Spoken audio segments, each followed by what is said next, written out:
All right. Race Brain, Hyrox Rundown. It's your boy, Matt Mason. And today I have a panel of people, not just one special guest. I have three special guests. First and foremost, it's a pleasure of mine to announce we have the voice of Hyrox, definitely the voice of Hyrox UK. We have Greg from Rocks Life. Greg, what's up, man? Hey, thank you for having me. Good to be here. Trust me, the pleasure is quite literally all ours. Then, next up, we have the fastest RMR athlete on the Jersey Shore. Coming back, second time on the show, we've got Michelle Navarro. What's up, Michelle? Hey, what's up, guys? Glad to be here. We are glad that you're here. And then finally, the stats man himself. Nobody knows more about stats, data as it pertains to hybrid and OCR, although we don't talk about OCR in the show. We've got Jack Bauer. Jack, what's going on, man? What's up, Matt? It was a lonely week last week. We had our instant reaction episode show up on Tuesday. No one wants to record. It was just depressing. I didn't know what to do. The amount of people that I had reach out to me and say, when is the episode releasing this week? And I was like, it was the instant reaction show. And they were like, dude, that's Friday night. And I was like, you guys are crazy if you're staying up till midnight after a major to watch an instant reaction. But nevertheless, that's where we're at. A lot of people have been asking me. A lot of people have been asking. That means two people were in my DMs. But that's the way that these things go. So today we are going to do something new. We are going to embrace debate, and we are going to talk about our top 5 Hyrox athletes, men and women, right now. We'll probably have a spirited discussion because I'm sure we don't all agree on who is going to take up which spot. So we will get into that. But before we do, really quickly, want to run down some results from this past weekend because we are back to racing. We had 3 races this weekend. So we'll start in Switzerland with the men. I am definitely going to butcher this name. And first, at a 59.44, we got João Rosa de Almeida. Second, 59.57, Alan Chow. I believe he works with Dylan Scott. Third, Mark Dean at 1 hour, 25 seconds. In fourth, Florian Gast, 1 hour, 29. And in fifth, Peter Schiller at 1 hour, 39. On to the women. We had Ellie Stinfors at 65.04. I always get this name wrong. Greg, please correct me. Is it Afi? Oh man, Aoife. Matt, Matt, you earned your stripes. So bad. But you know what? At least I tried. Yeah, Race Brand's notorious for screwing up pronunciations, and that is like the one that has got all of us. So welcome to the You know what? I'll never mess it up again. So Aoife, I am so sorry. We had Aoife Faye at 65.10, Melanie Marr 65.32, Alice DeSchurer. Oh man, the Europeans are going to kill me. 65.57, and then Charlotte Haglin at 66.32. Any notable performances that stick out to you all on this before I switch over to the next race?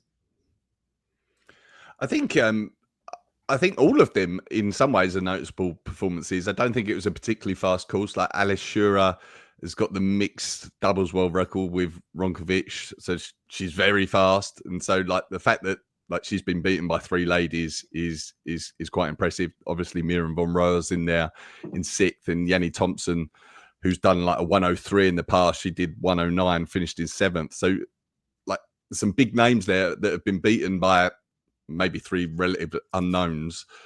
So it's quite exciting. There's the women's field feels like it's becoming increasingly stacked at the moment, and there's a lot that are putting in pretty good times there. Yeah, I didn't even look past the top 5. You're absolutely right, Greg. I didn't even notice that down there in 10th was Ancha Hardes, who has been in the Elite 15 a couple of times at a 70, and pretty impressive. I would assume Miriam is still focused on. Is she focused on the games this year? Do you know, Greg? I think so. I think she's focused on CrossFit still. Yeah, it's like I think this is just something that she stepped into.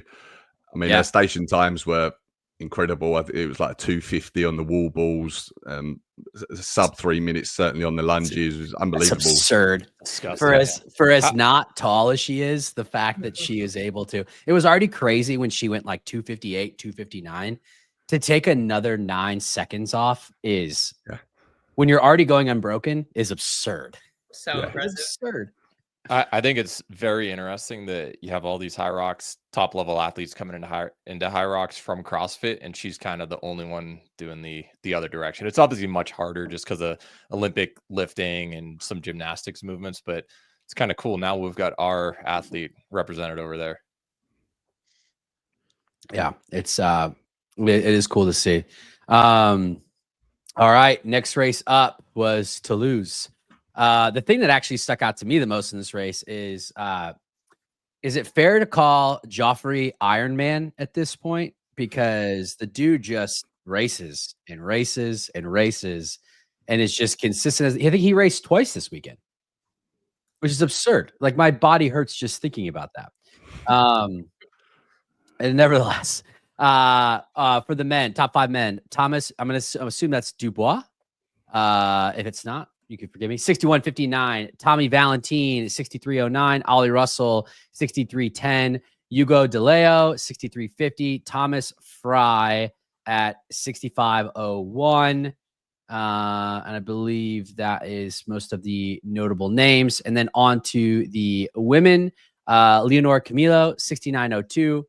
Anne Caroline Carpentier, 70.02.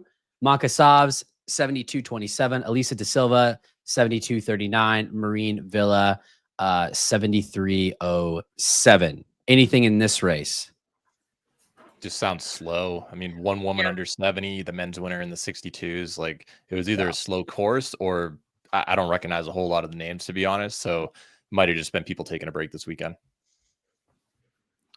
Yeah, I don't think there were many big names in those races, but I agree. I also think it was a relatively slow course. Yeah, it seemed to be that way. All right, final race of the weekend was Guadalajara down in Mexico. We've got for the men Alexis Ortega, 64.47. Jermaine Flores Bolnay, 69.36. Carlos Casillas, 69.39. Mauricio Martinez Valdez, 71.18. And Elijah Horton, 72.10. That rounds out our top 5. Jack, these Mexican courses typically seem to be slower. Do you know off the top of your head, is Guadalajara also at altitude? 5,100 feet, so almost a mile high. Wow. Yeah. I live in Colorado. I'm sitting currently at like exactly 6,000 feet. That's my upstairs versus downstairs. And I can tell you, every time I go to sea level, I feel faster. Yeah. So doing a Might Hyrox, have something to do with it. These people are crazy. it's legitimately like DecaFit. They had a race in Colorado, and we've seen a lot of guys break 30 minutes, and a lot of the fast guys, Ryan Kent included, he was running like 31:30, so 90 seconds to 2 minutes slower at elevation. And I'm sure Hyrox is the same. Just scale it up.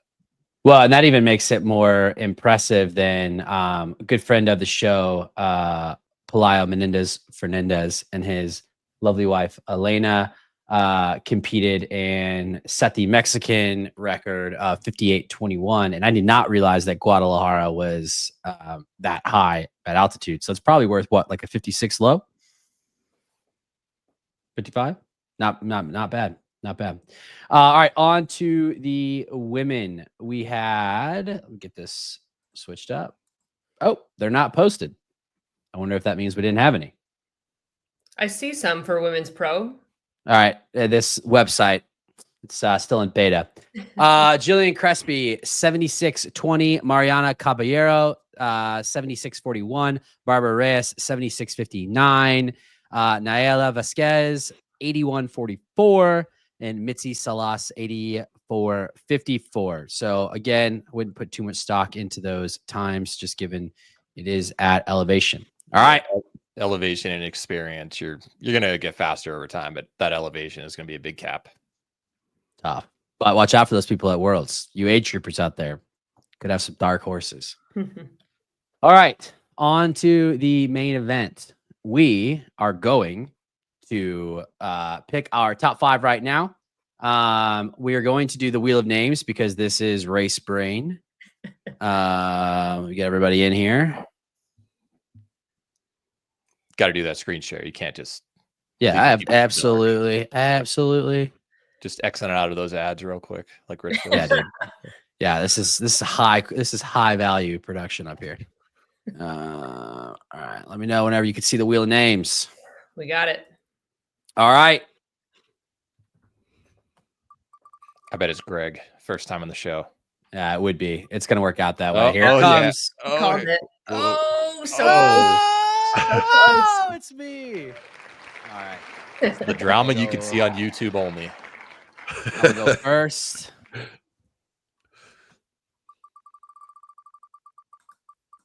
And we will snake this. There's Greg. All right, Greg's gonna go second. They're special with the applause. I know I told you, high value production. Only the best for our race brain audience. Fitting. Yep. And Oh, that okay. All right, that might. That's That's me. That's That's back. me. Oh, it gives it away. I thought we were gonna have to make a Crazy. call. all right, that's crazy. I was like, I thought the wall ball judging was close. Closest Like it that right could ever there. be. That was on the line. That was crazy. All Yeah. right, so we're gonna do. We'll go in order. Myself, then we'll go Greg, Jack, Michelle, and then this for pick number 4, we will reverse that. Michelle, Jack, Greg into me. Do we want to start men or women first? Let's start with the women. All right, let's start with the women. I'm doing a screen share, so for some reason it doesn't look like it's popping up, but it should be. Yeah. Okay. All right. I'm gonna go for top 5 right now for women. I am going to go with friend of the show. I'm gonna go with Kate Davey. There's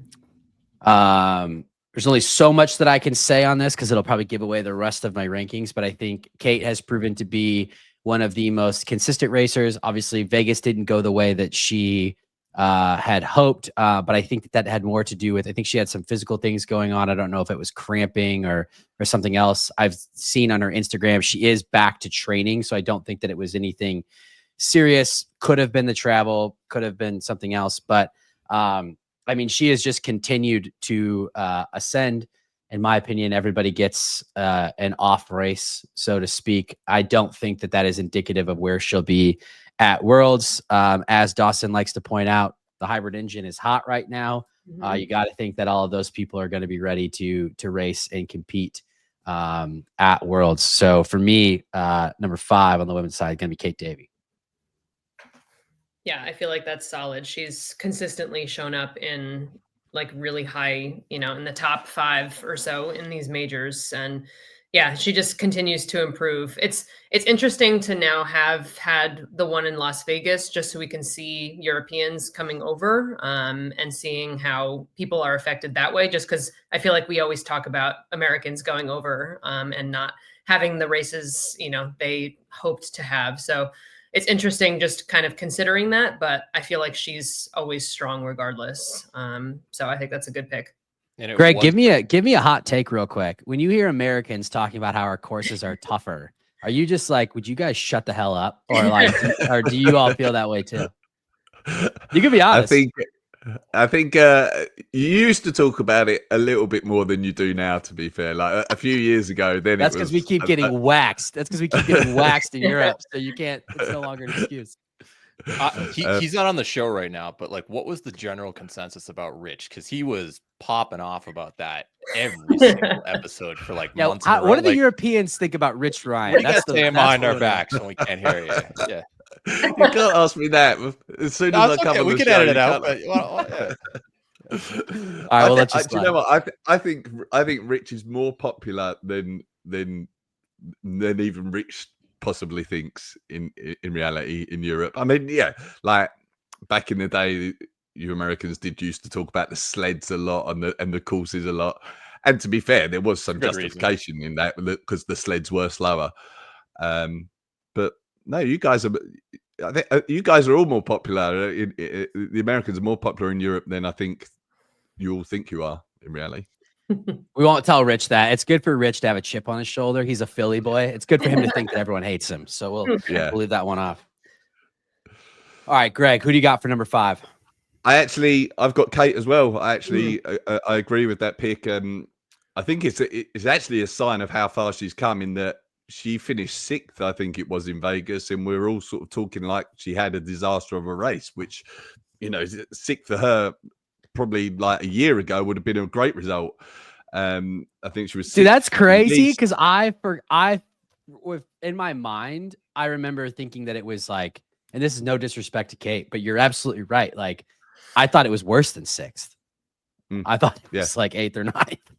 Yeah, that's crazy. Yeah. And you're right. I think she had some cramping on the underside of her foot, like not a serious injury, but I think that affected her in that race. I don't think she got that lucky, at least at the wall balls, with like the counter and things like that. It seemed to be some legitimate reps that she weren't getting counted for on the wall balls. How much that affected things, I'm not sure by that time, to be honest with you. But yeah, I think it's the 4th fastest time she's got, or she's the 4th fastest woman with her time in Amsterdam this season. So yeah, I think she more than deserves to be in the top 5. I mean, her 14 seconds behind Lucy. Yeah. So though, I mean, I don't know how many reps we're talking, but it could have made a difference. Her showings in the majors right now are 4th, 3rd, and 6th. Like, that's so solid. So yeah. It's. What did she finish at Worlds? Was it 6 as well? 6 or 6? Yeah, 6. Yeah, it was 6. Yeah.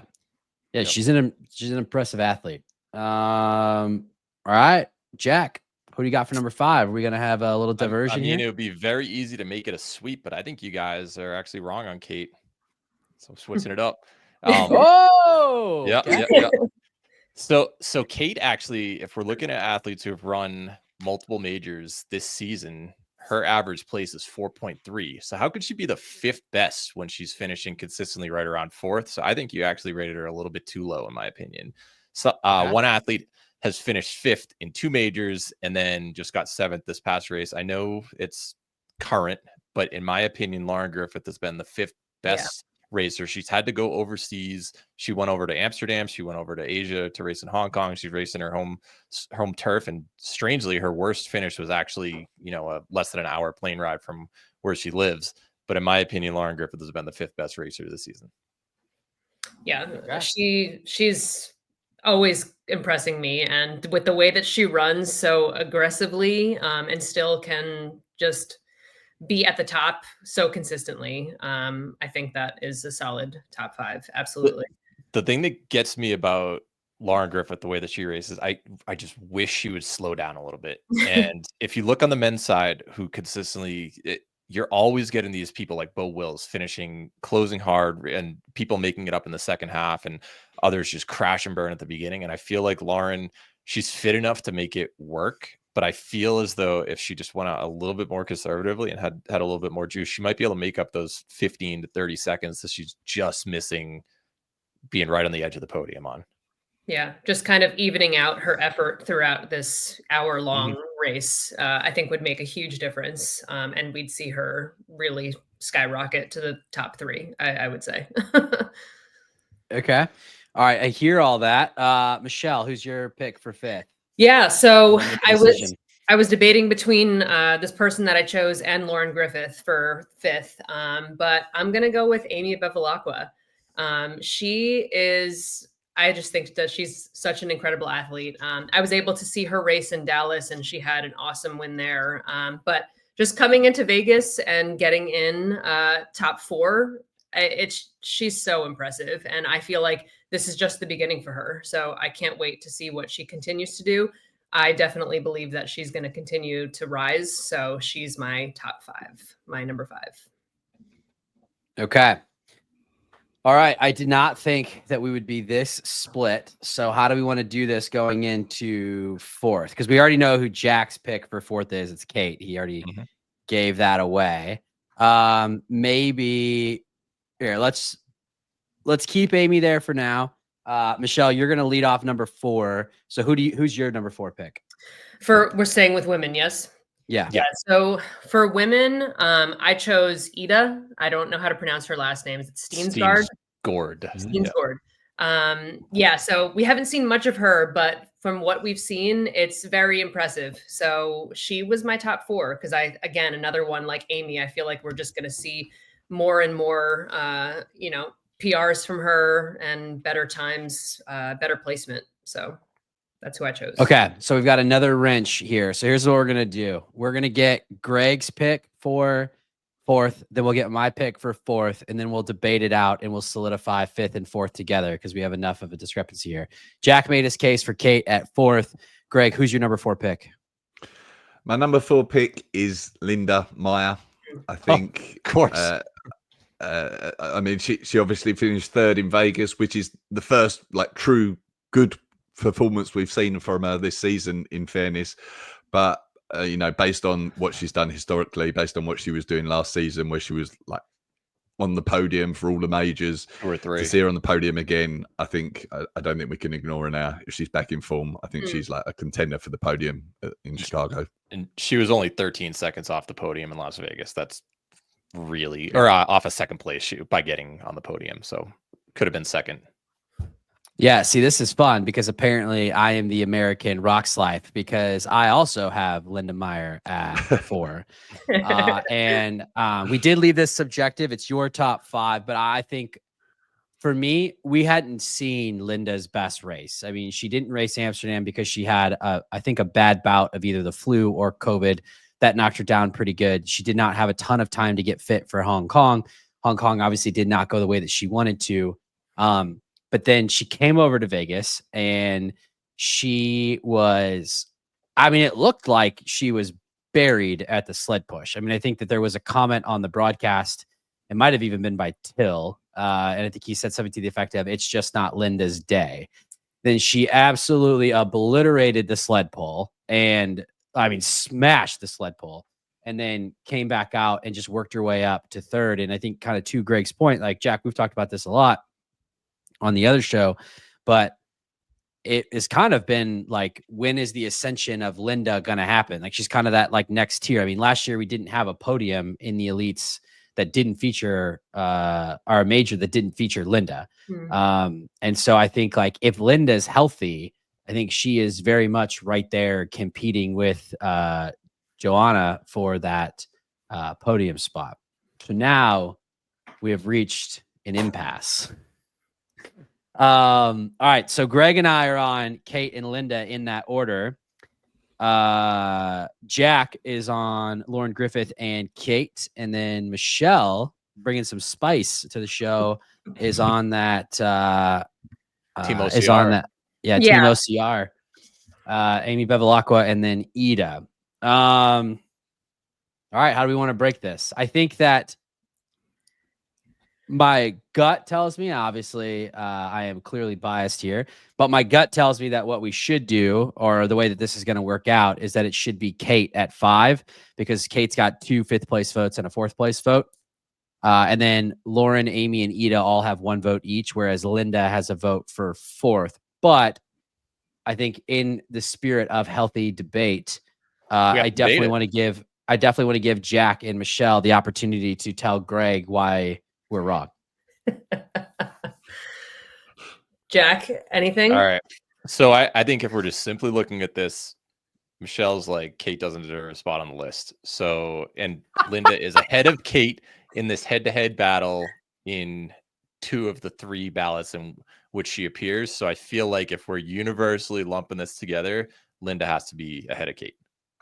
Yeah, I would agree with that. I think I'm playing devil's advocate here and just putting people in who I think are going to continue to do well, but these 2 names have been consistent across the board, and I think those are very fair, 4 and 5. Michelle, you could tell me that I'm full of shit. It is okay. It's not in my nature, Matt. All right, do we feel good about this? Yeah.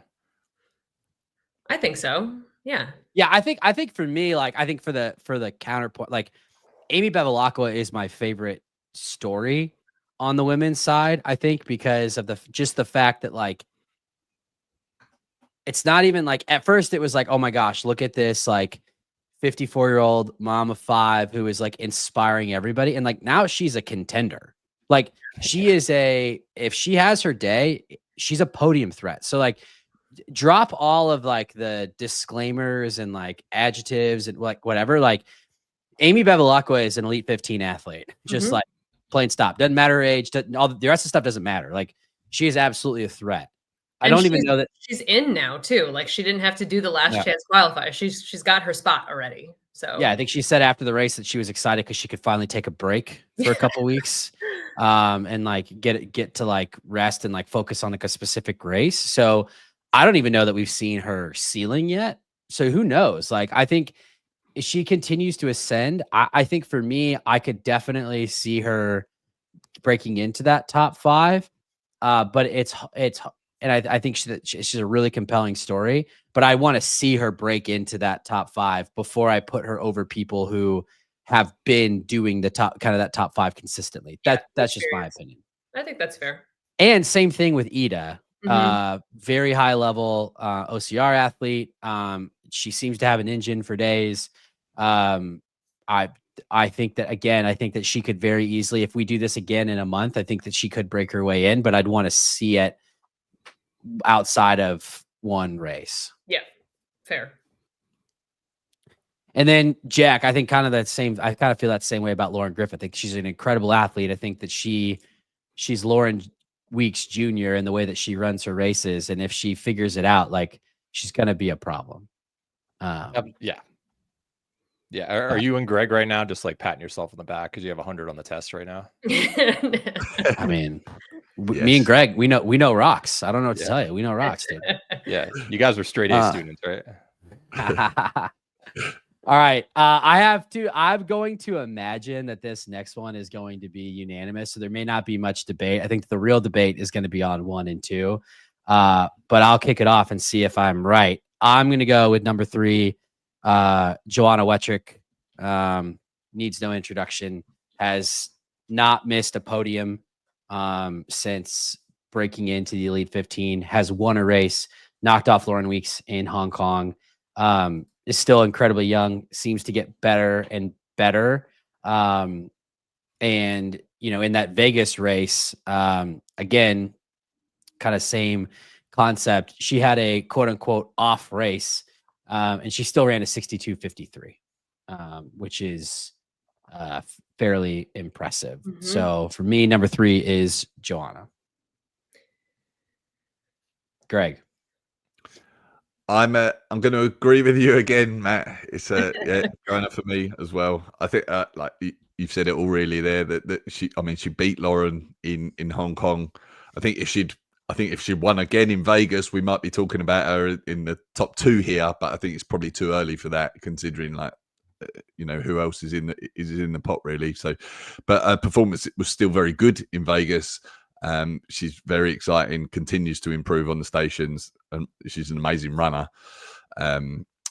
She did the women's doubles the following day as well, and set the under 29 age group world record there. So yeah, fantastic athlete, but yeah, I think 3rd is the right spot for her at the moment in this. And this is the February 2025 rankings. All right, I'm not doing this just to Stephen A. Smith it. I'm not going to. You can look. We gave a disclaimer. I kept it ambiguous for a reason. Yep, it's your top 5 right now. As long as you have a justification, hit me with it. So let me tell you, this is right now. I'm going Linda Meyer. Man. Oh, and the reason I do not think the year will end like this whatsoever. There's absolutely no way when this athlete is healthy that she will not be in the top 2 to 3, maybe even 1. Meg Jacoby has not raced since October 10th, and she's had back injury or a back surgery since then. If we had that same argument on the men's side, you're not going to put someone in there.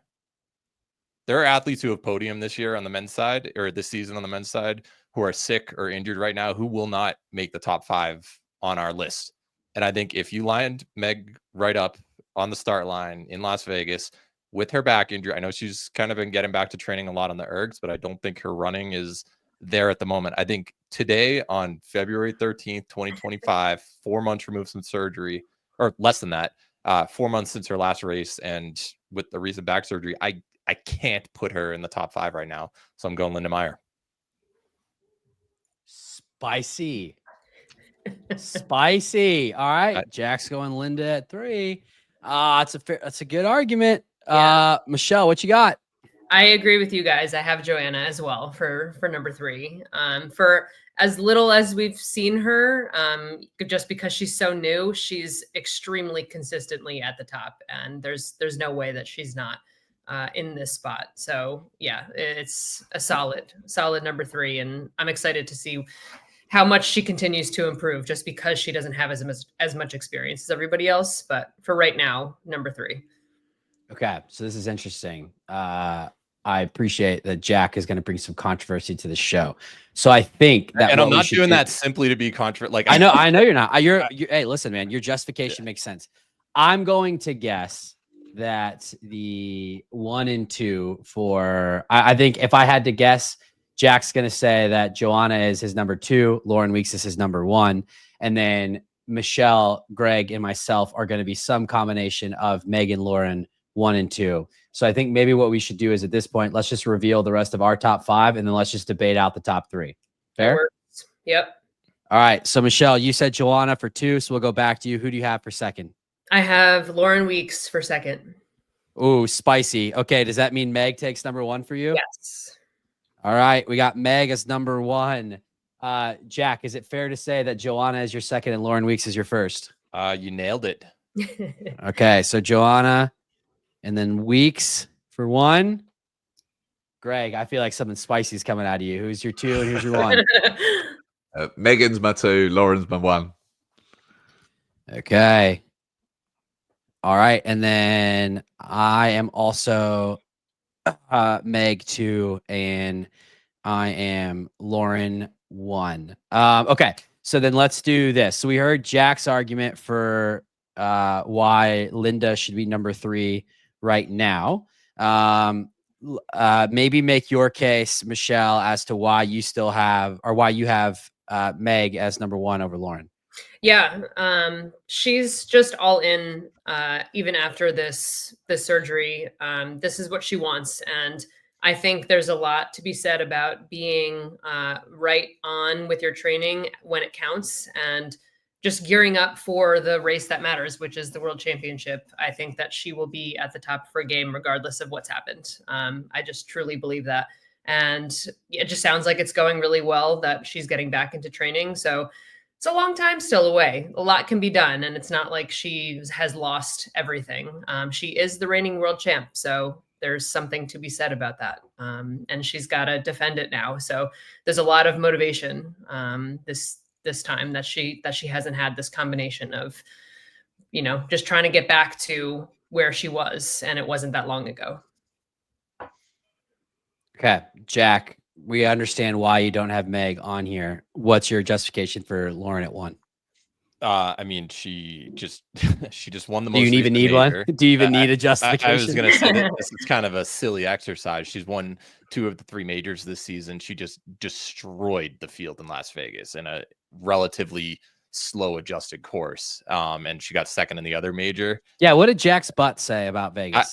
So it's hard to do because of the stupid new result system. I don't have enough data. So that's screwing up my butt. Call the guy. Times. Call the guys at Rocksop. They apparently have all the results. All right, I'll get with them. But yeah, I think it's a no-brainer currently. That there would have been a good argument if we had this after Hong Kong, Joanna versus Lauren, and I still think Lauren gets the benefit of the doubt just because she beat her by there was a place separated at the time in Amsterdam.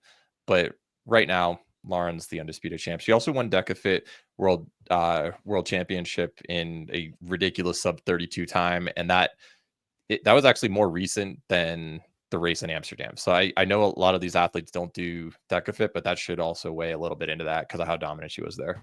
I was in that race and it was absurd. So I can also attest to that.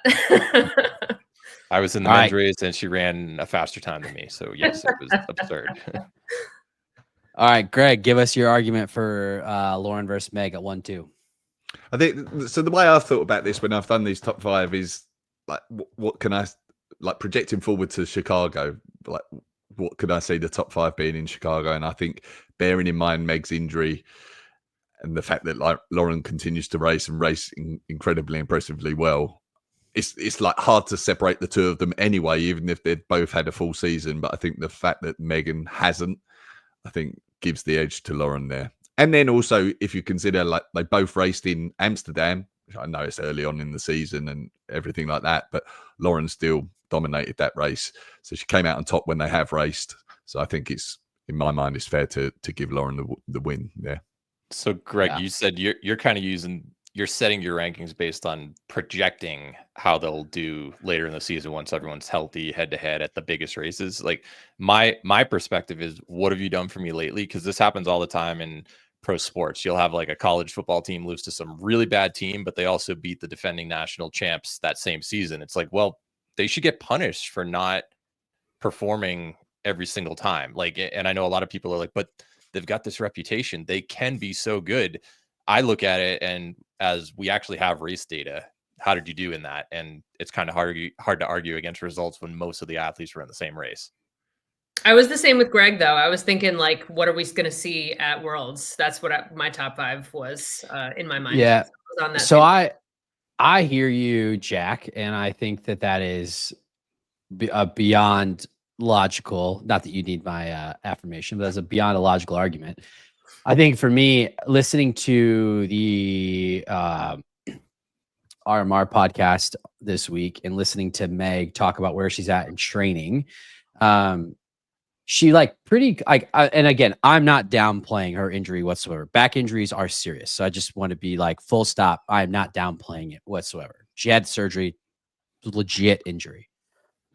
But her numbers that she's putting up now that she's back to training, like she's rowing her 5K row time and her ski time are like right there where they were whenever she, but before she went out. And kind of to Michelle's point from earlier, sometimes Meg is notorious for how much she trains. I mean, there's probably nobody that trains as much as Meg on the women's side. And, arguably, I think she's even joked about this herself. Maybe the only person in the Elite 15 that trains more than her is Dylan Scott.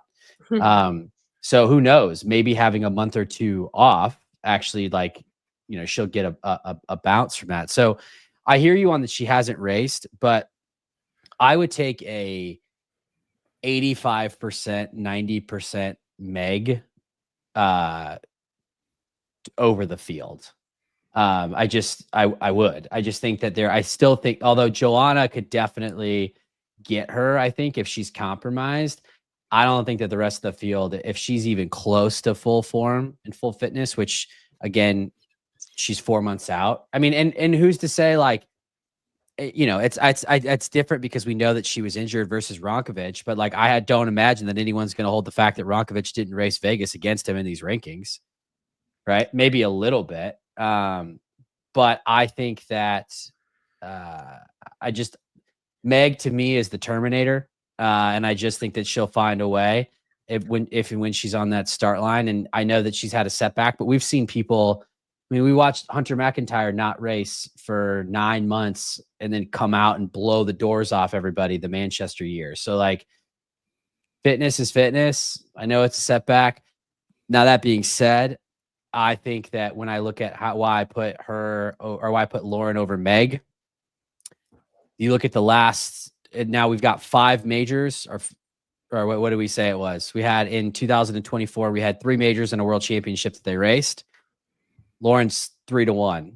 And then kind of to the point that was brought up, I think maybe by Greg, she just won Vegas or maybe it was Jack, maybe it was Michelle. I don't know. She just won Vegas in pretty convincing fashion. And she was also training for 100K. So she wasn't even being specific on Hyrox at that point, and she blew the doors off the field. So I think 4 months is enough time for Meg to definitely get back to fitness and to be a threat. And I don't feel great about this because I think if they're ever in a race together, I think it's a coin flip, to be honest with you, on who's going to win. But that's about the only person that I would say is going to have an edge on Meg because of an injury. Yeah, and like you said, would you take 85% Meg against the field? Absolutely. Like if this was a draft and she's there at the second or third pick still around, absolutely. I'm taking her. And the second that she races again, she instantly is getting inserted back into my top 5. I just think that lack of availability currently. This is a power rankings. This is how good are you right now, and we haven't seen her for 4 months, and she's been well, not technically. I mean, we said it was top 5 rankings for you. It is subjective. So if you want to take the power ranking, and I think it's good that we have like a variety of perspectives on what makes someone in the top 5. I'm just kind of justifying why. I guess some people would probably say it's a controversial pick, but I will say I actually do. I like this because I think that this also shows in the last 3 years how deep the women's field has gotten. For sure. Because I think if this was 3 years ago, I think you're probably still putting Meg with a back surgery up there, respectfully to the field. I think you're probably still putting her up there in the rankings. And I think this goes to show that like any of these women mentioned on their day, they'll eat someone up if they're close enough. Yeah. All right. So what do we want to do here? Jack bringing the spice. I love that. Michelle also bringing some spice. Jack, how do we break this? How do we break this deadlock? I think clearly Meg has a 1-2-2 and then omission, but she does have a number 1 pick from someone in a couple of second places. Joanna isn't higher than second. I'm the only one who has her second. The rest are third. So I think it's got to go Joanna. Why don't we average third. it? Does it? Or would it go Meg third because she's got an omission? Would it go Meg third, Joanna second, Lauren 1? Based on averages. What would you give Meg, a 6 for the one? Yeah, I guess you'd have. Yeah, I guess you'd have to. So she's got 11, and Joanna would have 11. Nice. So it's a tiebreaker. All right. So then tiebreaker. Now you and Greg, because you guys are the ones who have her second and third, but Michelle definitely has Meg rated higher. Like, you guys are gonna have to decide. I've got her where I've got her. All right. So Lauren Weeks is number 1. Yeah. So that's go ahead and lock that in. So we've got Lauren as number 1. Greg, Michelle, and I guess we're in the octagon now. This is February 2025 rankings. This isn't October 2024 or June 2024 World Championships or how good she'll be in June 2025. This is February 2025 rankings. We haven't seen Joanna beat Meg, right? That's correct. Correct. I feel like just because of that, I still want to give Meg. But we have seen her beat the GOAT, Lauren, who's number 1 on this list. I know. Yeah.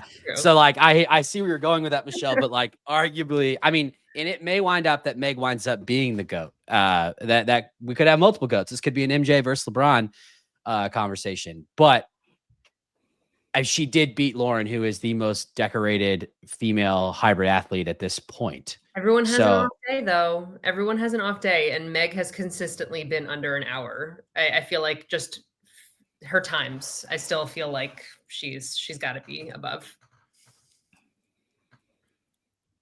That's just me. Greg, new friend of the show.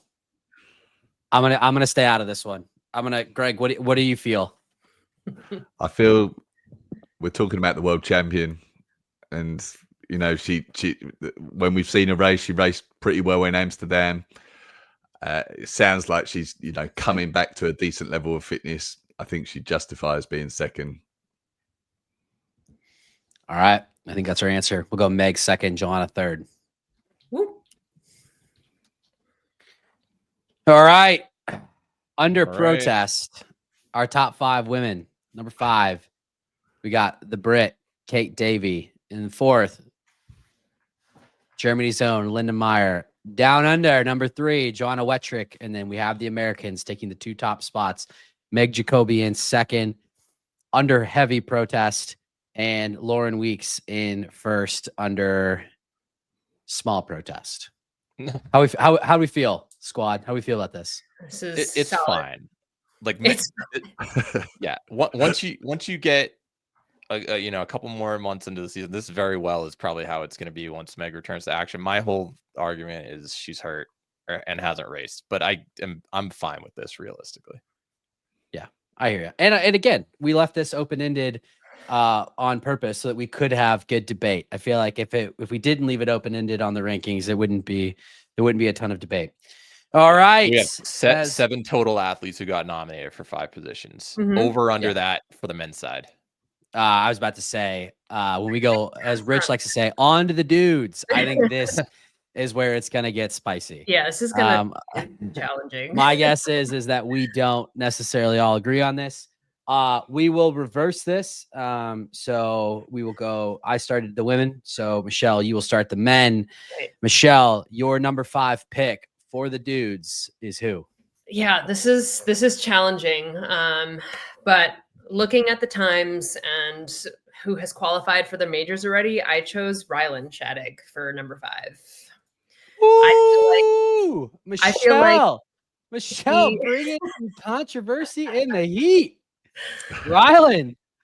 Rylan's a good friend, and I just feel like I feel like we just haven't seen 100% from him, and he's so impressive, even regardless of that fact. And I feel like if he has his 100% day or even close to that, we're going to see some big stuff from him. Anything that he gets himself into, he does well in, and Hyrox is no different. So I feel like he's going to be up there. I hope that we see him there.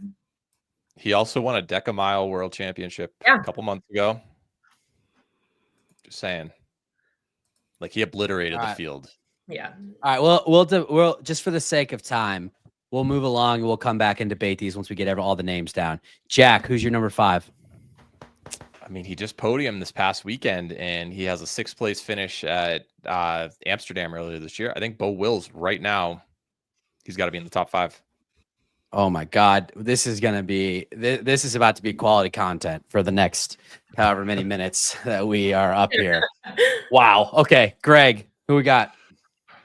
I'm agreeing with Michelle. I've got Ryland for 5th. Yes. I think Michelle touched on it, but on his day, when he can have his day, I think he's potentially a world champion. And I don't necessarily I considered Bo, for example. I don't think on his day, I don't think Bo can be world champion, but I think Ryland can. And I think like what we saw him do in Amsterdam, like he finished 3rd that day, but he thought that was going to be his last race for like a long, long time because of his illness and everything like that. And to be able to pull that performance out the bag when he is that ill is amazing. And then he did fairly strongly in Hong Kong. I'm excited to see what he can do in Chicago. So I think he deserves to be in the top 5. See, I totally agree putting him in in terms of potential, but it's the same thing with Meg. He's dealing with that hip injury, and he decided not to race in Las Vegas because of that. So I think right now he can't be in the top 5 because he's not available. Yeah, this is about to get, and my top 5 pick my number 5 pick is not even someone who hasn't even been mentioned yet. So how do we want to do this? Because I have to imagine that this is how we're starting number 5. No, name your person. You got yeah. I think it's good the way it is. I'm gonna go Dylan Scott. Number 5. Number 5. Hard disagree. You got to leave the show. Number 5, Dylan Scott. Listen, What this are you is talking about? All right. Okay. Matt, I'm just going to warn you beforehand. Dylan Scott, after he finished a race one time, we were doing a preview show. I was like, hey, the numbers show this, blah, blah. This is before I, made some more adjustments to it. After the race, he looked at the camera and he said, Jack, shove that spreadsheet up your ass. He's about to do the same thing to you after, Dylan gets fired up after a race. So I'm just warning you ahead of time. Okay. I hope he does. I hope that this right is now. He needs a little fuel. I hope that this is fucking locker room like material. He puts it on the board, my mugshot up there. He's throwing darts at it. That's fine. I like Dylan. I respect the hell out of Dylan. I think that Dylan is consistently looked over. I think it's also fair to say I want to see him do it again. Yeah. He did it in DC, and then he had a couple of poor races after that. Now, I do think that he's got an advantage in the fact that he seems to always show up well in the States. World Championships is in Chicago. He did just beat a lot of people in the field. But I am going, when I'm picking my rankings, based off of consistency.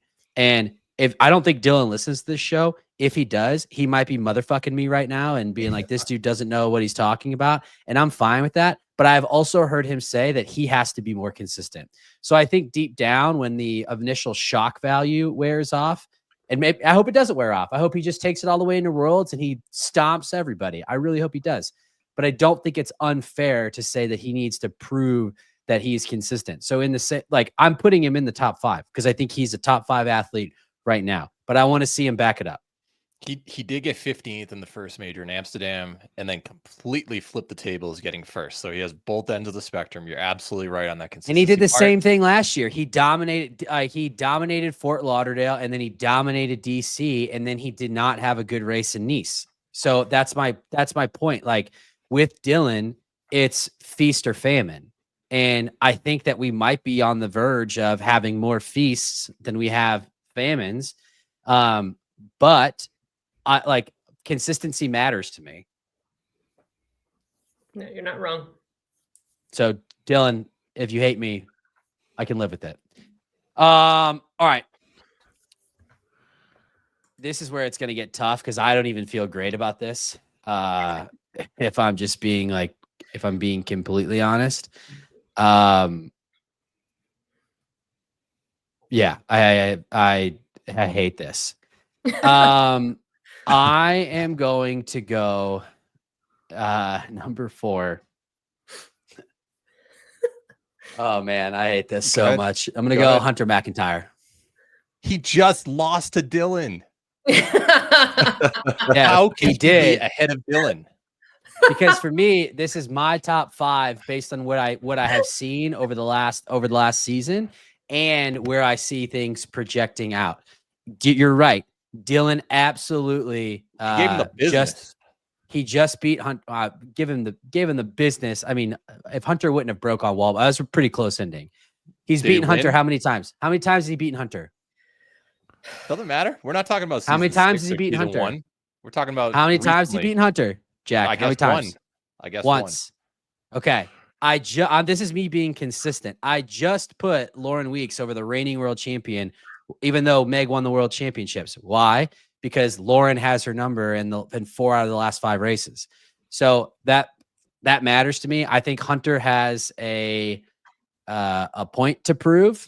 I think this is someone else who, if he definitely doesn't listen to the show, but if he does, I'm going to wind up on Here to Party Sports, and they're going to I'm going to have all Hunter's fanboys in my DMs, and I'm going to get bullied online. But I think that at the end of the day, Hunter is the GOAT. He is number 4 for me because he has not won a race outside of Anaheim. He has not won a major since, what was it, Stockholm? Vienna. Yeah. 2023 December. Yeah. Yeah. He hasn't won an elite race since 2023, but he is still Hunter McIntyre. So he's number 4 for me. And that is more time than I meant to, because we're going to have to debate these, because I'm guessing that's not who your all's number 4 is. So Greg, who's your number 4? My number 4, I've gone with Dylan for number 4. And I think, on his day, obviously in Vegas and DC, he's incredible. But to touch on the consistency point that you made, Matt, I think there's other athletes that justify being ahead of him because they're more consistent and perform well. But on his day, he's amazing. And the fact that the World Championships is in Chicago is encouraging for him, because he seems to be amazing on American soil. But I think with that consistency issue in the back of my mind, I think 4th is the highest I wanted to put him. All right, Jack. Well, I thought that your pick of Hunter in that order was ridiculous. I think you have him in the right spot. So I'm also going Hunter in 4th. Okay. We'll a little less. Temperatures are cooling. Things are coming back down. They're getting spicy when we have to agree on a spot. Yeah, it's going to get nasty, because I don't even feel good about my number 3 pick at this point. I realize that I've overlooked quite a few people who I could make an argument for. Michelle, round us out. Who's your number 4 right now? I am aligned with you guys. I have Hunter here as well. Is he going to get 4th at Worlds? Very unlikely. He's done. Yeah. He has a couple times he's missed the podium. He's won it other times. But right now, I think 3 athletes have a better argument that they should be ranked ahead of him. What I will say on Hunter is, I think for the first time in Hunter's Hyrox career, I think he is being forced to do something different. I think that for a long time, he was just able to, it's like BK talks about, like, he just shows up on the start line with this aura and it just drains the life out of everybody else. And a man that big should not be able to move that fast. And he just was able to take it to people. And I think he's changing up some of his methods. I don't think that I was wrong on this show a month ago when we debated what would we see out of Hunter. And I think it was BK and I talking about, like, is he at the point in his career where he's less focused on winning and earning a spot? And I think he was just trying to get a spot. I don't think that he showed up with Vegas being that A race. I think he thought, I just need to I need to qualify here and it's on to Worlds. So we'll see. All right. Michelle, going back on the turn, who's your number 3 right now? So yeah, I feel like this will probably be different for everybody. I guess I should stop saying right now. If I'm going to argue that this is not a power ranking, I guess I shouldn't say right now. So in the inaugural top 5 rankings, Michelle, who's your number 3? I have Alex Ronchevich here. Ooh. Yeah, it's funny too, because I'm like, wait, why did I choose it this way? But I don't know. I just, like, thinking about what Chicago would be like, and I don't know. I think I just have Vegas in mind as really putting an impression on me for top 2. So yeah, I have Alex here, and just because watch Alex run the Open this weekend, this weekend or next weekend in like 47 minutes. That would be amazing. Yeah. Yeah.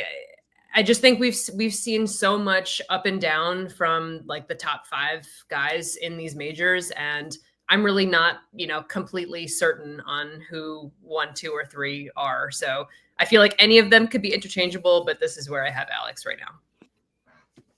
Okay. This is going to be hot the rest of the way. Jack, sorry. Jack, who you got for number 3?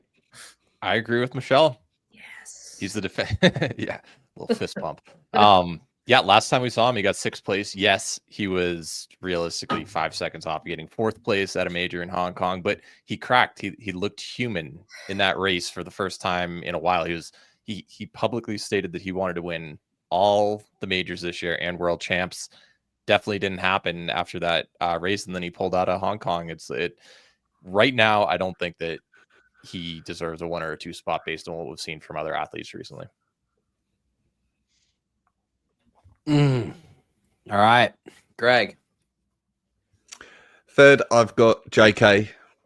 I think obviously he's improved a huge amount since, in the past year, really. He finished 3rd at the World Championships, done incredibly in Hong Kong, but got beaten by Ronkovic in Amsterdam. He got beaten in Vegas. I think if he'd won in Vegas, then we'd be talking about him as potential number 1. But I think there's a couple of other guys that I rank more highly than him for Chicago at the moment. So I think yeah, JK in 3rd at the moment for me.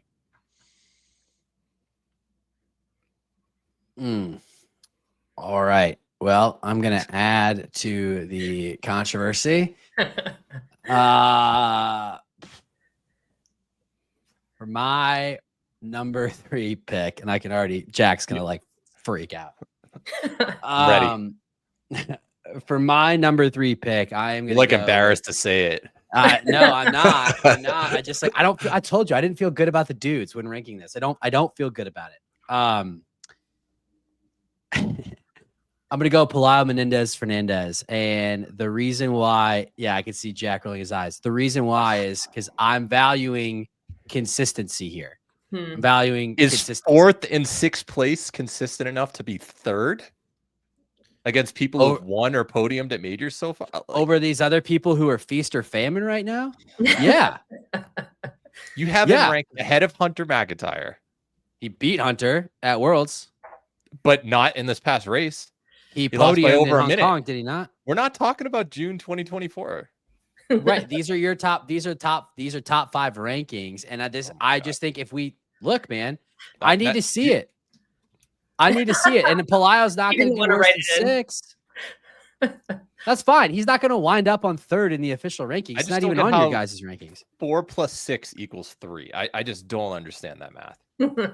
Okay, well, like Ronkovic didn't race, and then he finished what in Hong Kong? 6th, 7th? But he's won a major this year as well. And you guys use the defending world champ argument for Meg, so it's like you got to use that a little bit for Alex, right? Which is why going back the other way, we'll get to the spoiler here. Ronkovic is my number 1.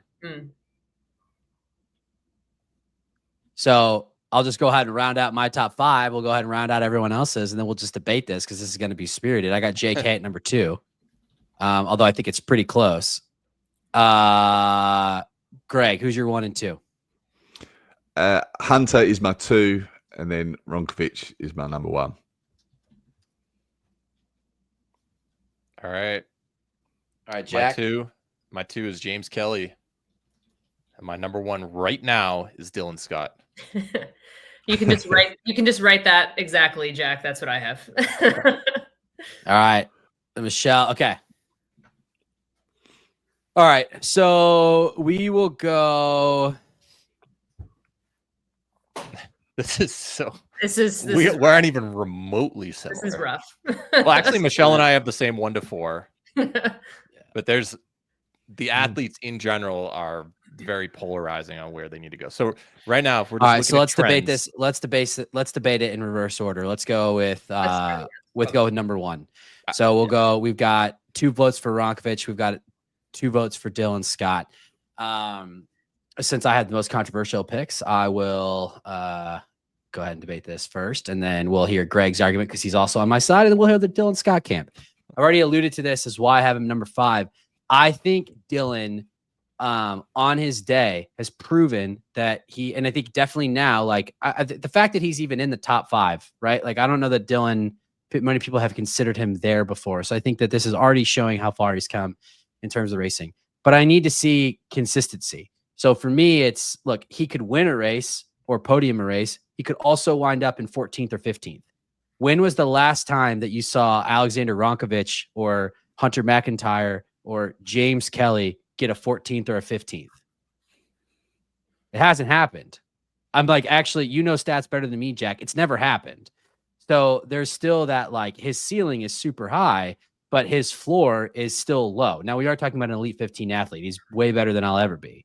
But I need to see consistency on that to say that he is better than these people who historically do better than him in races. Here's my argument for that. And last point on this. Go. What's Dylan's PR? 55 mid? Yeah, I was going to say just under 56, I thought. Yeah, 55 34.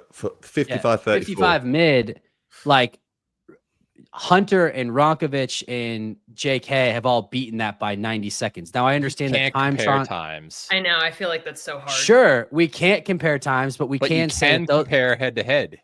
Yeah. What athletes have done recently. Okay, we could go head to head, and again, this is me being consistent.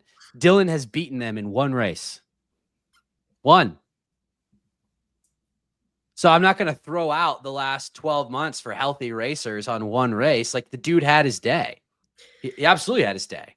So I am a massive New England Patriots fan. Love football. They were undefeated back in the day, and then they came against the New York Giants, who are an inferior team. They barely made it into the playoffs, but the Giants ended up winning the Super Bowl. Are you calling Dylan Scott inferior? Because that's going to wind up as bulletin board. That's material. fine. I've said some stuff that's going to be the bulletin board material. Not what I said. Yeah, with me putting him as number 1, you're describing him as this little weak guy who doesn't who finishes 15th all the time. But anyway, the Patriots. That's lost not that what day. I said. The Patriots were a better team all year, and they finally lost in the Super Bowl after going undefeated in the regular season. And I was okay saying that the Giants were the best team that year, despite all the numbers saying like, hey, they didn't go 16-0 in the regular season. Then you're the only person saying the Giants were the best team in that year. They played the best game on the biggest stage, but they weren't the best team. They weren't the best team. And this wasn't the Super Bowl. This wasn't World Championships. I'm aware of that, but I'm saying, what have you done for me lately? And you had every single athlete besides Alex, and I guess Rylan, but he wasn't in your rankings, in this field. Like he beat all these athletes. Head to Here- head. No, he didn't. Ronkovich wasn't there. I know. I said besides Alex, and then Oh, besides Alex, got it. yeah. I'll add to this. I feel like Dylan is gaining momentum at this point. Yes, he's had ups and downs, but he's figuring it out every time he gets back in. And when he has his day where he's on top, he's only going to continue to believe it more and more. And I think there's something to be said about that momentum, that belief, and continuing to move forward. He's getting dialed in on all of the stuff that needs to happen. No more Nutella or anything like that. You know, like he's figuring out all of the things that he needs to do to make him feel his absolute best. And I think he's got it this time. I think he's going to continue to go up from here. I don't think we're going to see those inconsistencies anymore. He's all in on this. Greg, give me your argument for Alex over Dylan. I mean, one of the things that's not been said is head to head. When they have raced head to head, Alex has come out on top like every time. I think, as far as I can remember, so the last time in Amsterdam, Alex won convincingly, and Dylan was last in that race. Then in Nice, like Alex won. Obviously, you know, Dylan was nowhere in that race. I mean, we're basically like, or you guys are arguing for Dylan really based on one race, Vegas, and probably DC, but that's like nearly a year ago now. And I know there's been some, you know, other performances in like regular events, but it's really those two races, one of which is nearly a year ago. And Alex like has only like really not performed as well as we'd expect him to in Hong Kong, but with all the travel and everything like that, he didn't do too badly. But yeah, when they've gone head to head, Alex has won like convincingly. Yeah, and this is not a world championship prediction finishing order. That's how I'm seeing it. It's yeah, this right is now, but okay, but another spin on your right now races. I think that right now in February, I'll use your language, in February of 2025, right now, if we raced 5 races, I think that Ronkovich is coming out on top in at least 3 of them, maybe 4 of them. And his head-to-head of over time proves that. Like and to me, this is different than the Meg argument because Ronkovich is healthy. He just chose not to race Vegas. So like, it's not like he's not healthy. And he's the defending world champion. Him and JK were close, but they basically won pretty convincingly in Amsterdam. And I'm not going to hold Hong Kong against them. What this actually tells me is that probably for the first time in Hyrox history, the men's podium is probably wide open. Mm-hmm. Mm-hmm. Yep. I don't think anybody feels, and I don't even feel great about my top 5, to be honest with you. Yeah, I didn't feel good. Many other people that could be in it. Yeah. So, yeah, I mean, I don't feel great about any of these picks, to be honest with you. I just think that, yes, Dylan is a great racer. And I think if he can do it again, I think that this is a very different conversation. But for me personally, I need to see it.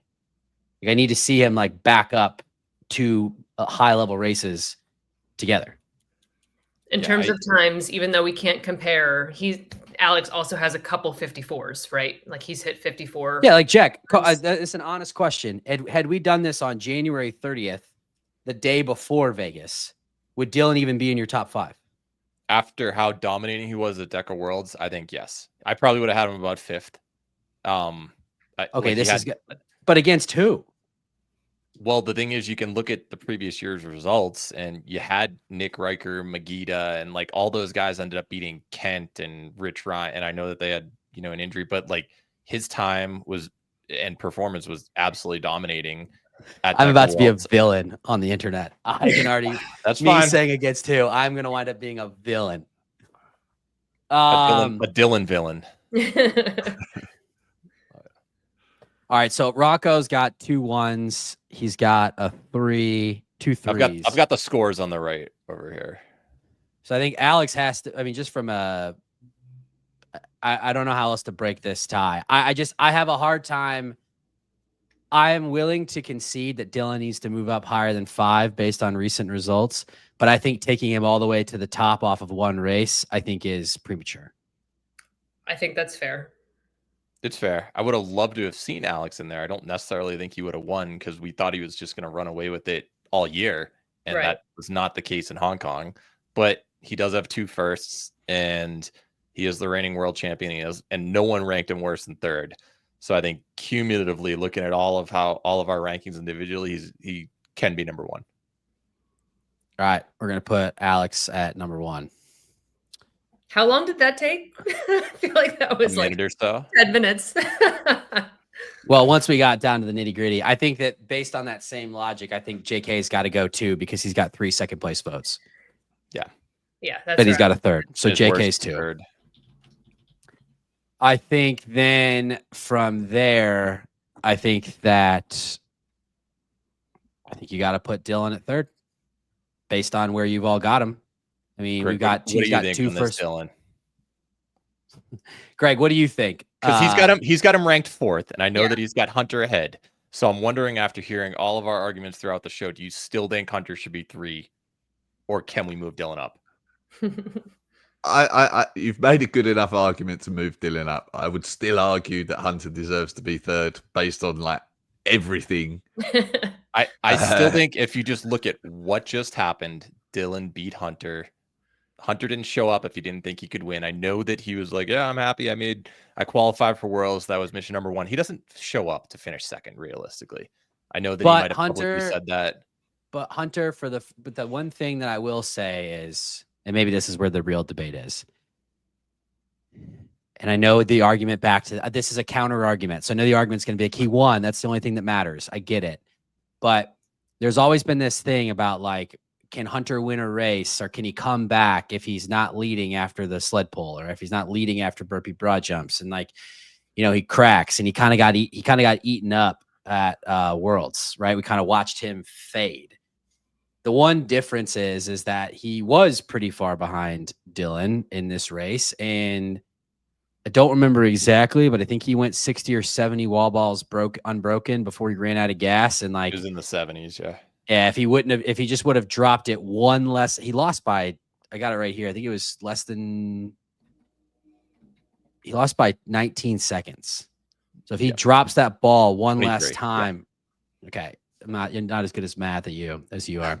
If he drops that ball one last time, right? Like, and again, Dylan won, but I think for me, it's still the same thing of, it's still Hunter McIntyre, and Dylan got him, but Dylan got him one time.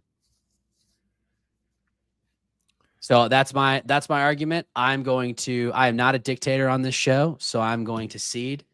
I will let the 3 of you decide. All I heard was Greg said he's heard enough to move Dylan up. So yeah, I agree. By default, he also said, but he also that to me was Greg saying I can. I've got the keyboard, so Dylan Scott, welcome to number 3. Right, it just happened. It just happened. He just won. It's got to be. We're not talking about what happened in October. Like if we look at, for me, this is under heavy protest. Heavy protest. All right, and then this is where we've got a little bit of a conundrum. We have Bo, Rylan, Palayo, and that's it. Yeah, so Bo, Rylan, and Palayo. I mean, I guess technically speaking, it would be Rylan because he's the only one with multiple votes. I do feel like it's worth pointing out though that we just made this argument on the other side. Like Rylan pulled out at DECA Strong, and then he just didn't even race Vegas, and it's a hip labrum issue, which is a hell of an injury to get over. So who knows? Like, I just would say I don't even know if I could put him in the top 5, merely for the fact of I don't even know if he can race right now. Yeah. All right. How about this? I know you guys are Rich and Bracken are a huge fan of percent of winner. Okay. That basically tells you on that day, regardless of how the sleds were, how fast can you theoretically run that day? If we look at Rylan's performance, he was 3.2% slower than Alex in Amsterdam. So remember that number, 3.2. Palayo was 3.7% slower in Hong Kong, but he was 2.7 in Las Vegas. You average those out, and it's 3.2. So they're basically tied in terms of percent of winner. I mean, for me, it's hot. Like for me, the thing with Rylan is like Rylan is the American Michael Sandbach. If they have their day, the sky is quite literally the limit. Like they are both rockets. Like if they're on and they're having their day, I don't know that anyone can beat them. But the problem is, I got to see it. Now, Rylan has done it a little bit more consistently recently, but he's got he's got the breathing issue and he's got the labrum issue. Like, that's tough.